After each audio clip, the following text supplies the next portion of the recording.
Adding birds into your 3D renders or composites can add so much life to a landscape that's just not clicking.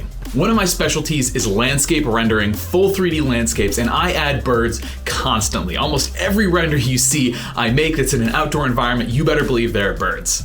Today I'm going to show you how to make a bird flocking system in Cinema 4D without any plugins, no X particles, no nothing. And I'm going to do it in under 5 minutes. Let's go.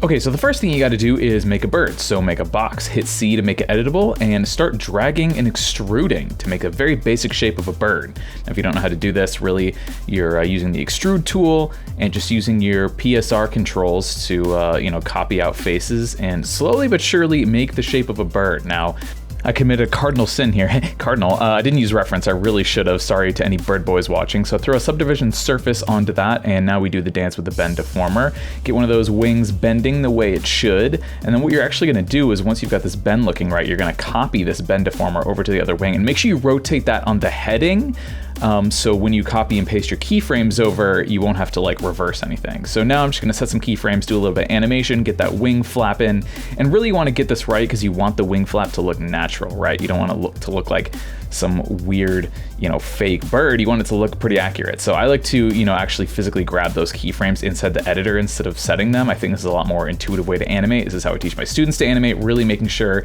you're got your hands on the curves, right? You want to get your hands on those curves. Now, I didn't really mess too much with the Bezier curves because when I did, it didn't quite feel right. The default's almost right for a bird flapping. So I'm just gonna copy and paste this multiple times, copy that animation. I'm gonna set a keyframe on the other bend deformer and I'm gonna paste that in. So now both wings flap simultaneously. So now that I've got the wings flapping, I kind of want to make the head move a little bit. Now he's head banging right now, which means I need to really decrease the amplitude of this quite a bit. So you can click and drag here, or you can actually select the keyframes, top and bottom, and just drag those up and down.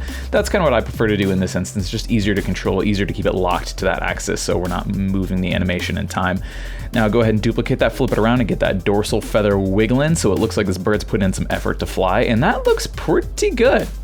So now that our bird's done, we're gonna go ahead and make a new scene and use the sketch tool to just make this really fun little bird pattern, and then we're gonna use the spline smooth tool to smooth that bad boy out, get all the kinks out of that jump.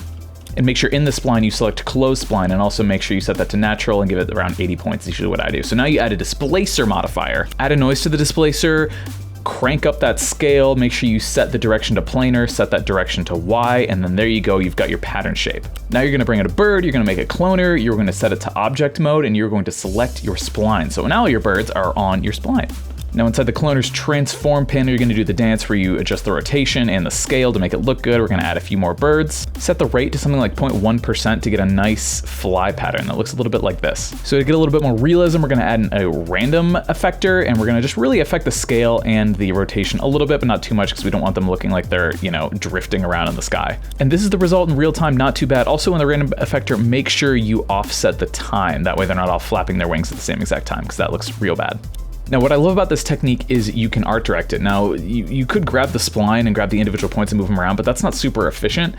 This is where the FFD modifier comes in handy. It's really nice. All you're gonna do is drop that into your spline, and then basically what you can do is use these points, you can select how many you want to make it avoid objects like a building or a tree. I use this all the time.